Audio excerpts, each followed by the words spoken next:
पढ़ो।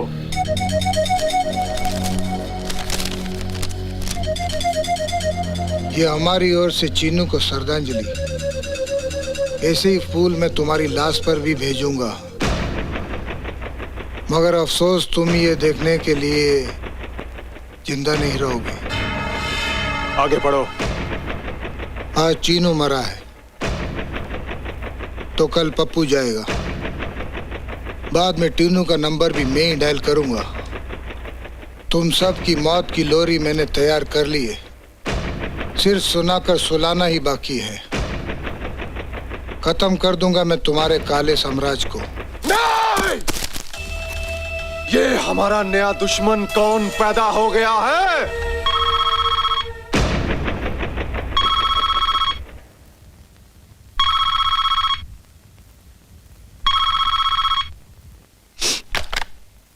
हेलो। क्या हुआ टीनो? कातिल का कुछ पता चला? कुछ नहीं भाई साहब। जब से मैंने चीनू की मौत की खबर सुनी है, मेरी रातों की नींद हराम हो चुकी है। मैं चैन से तब सो सकूंगा जब तुम लोग उसके सर को धड़ से अलग कर दोगे। चीनू, चीनू मेरा भाई, ये क्या हो गया मेरा भाई? ये रो कौन रहा है? पप्पू रो रहा है भाई साहब। पप्पू से कहो हमारे धंधे में आंसुओं की कोई कीमत नहीं होती। आंसू कायरों की निशानी है। उससे कहो उसे पहुंच डाले। और परसों जिस ड्रग्स की डील में चीनू यहाँ आने वाला था, उसकी जगह पर पप्पू को भेज दो। मिस्टर पी शिकारी। हाँ मैं। Your ticket, sir.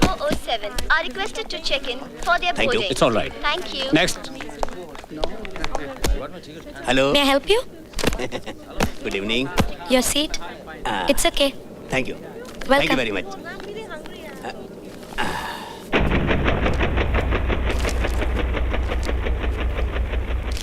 Good evening, sir. Good evening. Please be seated.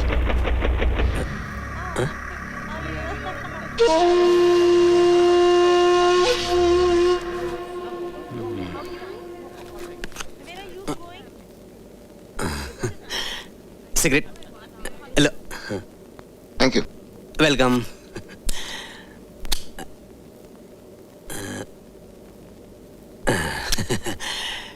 लगता है आपको किधर तो देखा मैं। इस दुनिया में हर कोई किसी न किसी को कहीं ना कहीं तो देखता ही है। अच्छा बोला तुम। किधर जाता है तुम? दिल्ली। दिल्ली। ये होपिंग फ्लाइट का यही फायदा है, दाम भी कम और सफर भी ज्यादा। होपिंग फ्लाइट के और भी कई फायदे हैं मिस्टर पप्पू शिकारी। यात्री कृपया ध्यान दें। आप सबका इस फ्लाइट पर स्वागत है। हम इस समय उड़ान की तैयारी कर रहे हैं। आपसे निवेदन करते हैं कि आप अपनी कुर्सी सीधी रखें, मेज बंद करें और कुर्सी की पेटी बांध लें। उम्मीद करते हैं कि आपकी ये यात्रा सुखद होगी। धन्यवाद।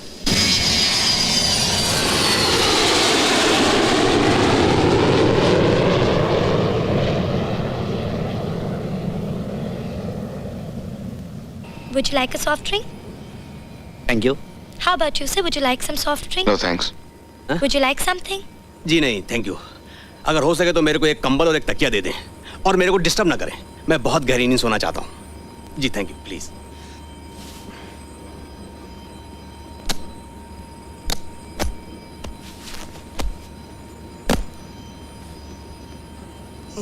Excuse me, sir, your blanket? Thank you. Welcome.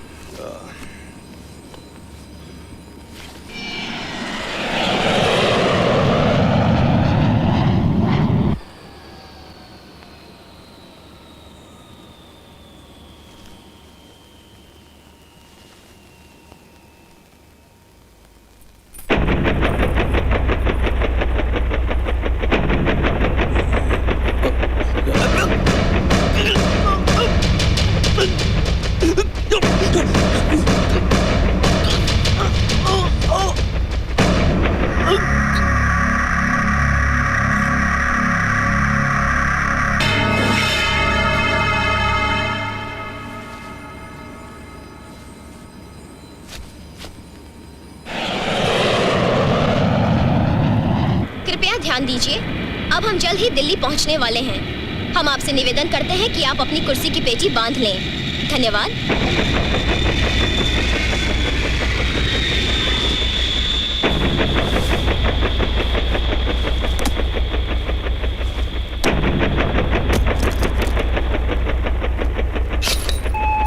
नमस्कार, जीए एयरलाइंस की उड़ान 407 पर हम आपका हार्दिक स्वागत करते हैं। दिल्ली से शारजाह की यात्रा 3070 किलोमीटर की है, जिसे हम 3 घंटे और 20 मिनट में तय करेंगे।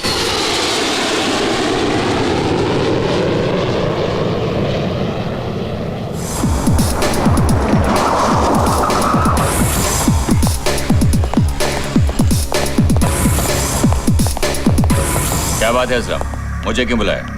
पप्पू कहाँ है? सर वो देखिए।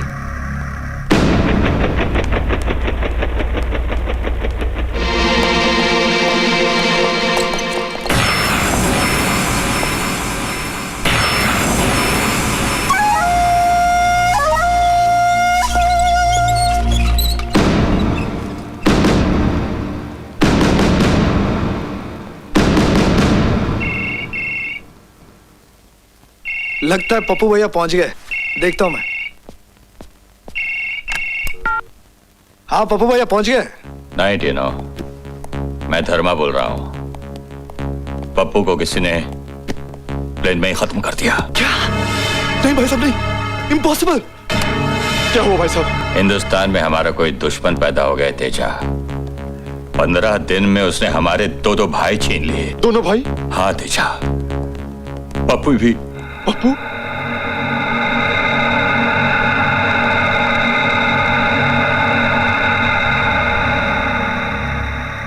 क्या बात है तेजा भाई? उस कमीने ने पप्पू को भी प्लेन में खत्म कर दिया। क्या भैया, अब उसकी जिंदगी हमारी मौत बन सकती है। नहीं, इससे पहले मैं उसकी जिंदगी को मौत के कुएं में धकेल दूंगा। वो जो सिंगापुर का काम हुआ कि नहीं? हाँ जी। धर्मचंद स्पीकिंग। भाई साहब मैं तेजू बोल रहा हूँ। मैंने प्लेन के सारे पैसेंजर्स की इंक्वायरी करवाई है, उसमें हमारा कोई भी दुश्मन नहीं। तो भाई साहब आपको याद होगा, पप्पू के पास एक सोने का लाइटर है, उसमें माइक्रो कैमरा फिट है, और उसकी ये आदत रही है कि वो मिलने वाले हर अजनबी की तस्वीर सिगरेट जलाने के बहाने खींच लेता था। अगर कातिल उसकी बगल की सीट में बैठा पैसेंजर है तो पप्पू ने उसकी तस्वीर जरूर खींची होगी। लाइटर तो मिला है उसकी जेब से। अगर तुम्हारा शक सही निकला तो 2 घंटे के अंदर अंदर तुम्हें फैक्स पर उसकी तस्वीर मिल जाएगी।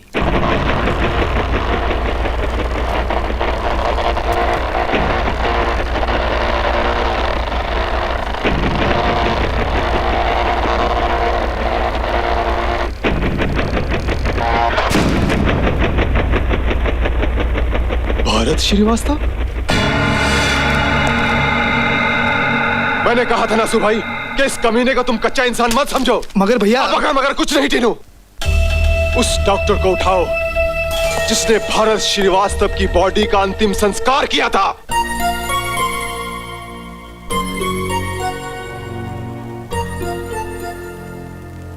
Lights off.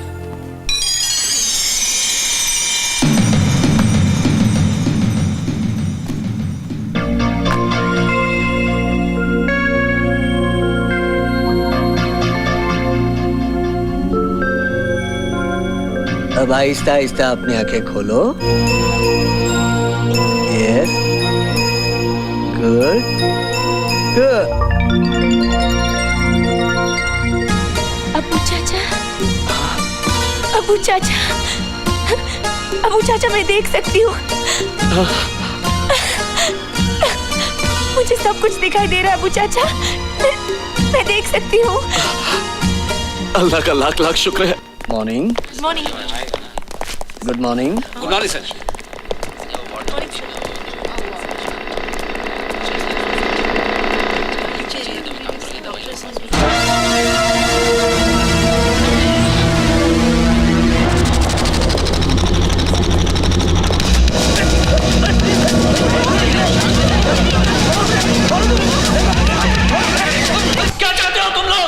भारत श्रीवास्तव जिंदा है या नहीं?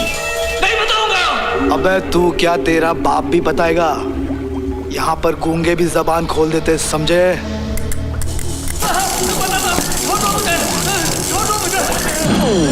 छोड़ दो।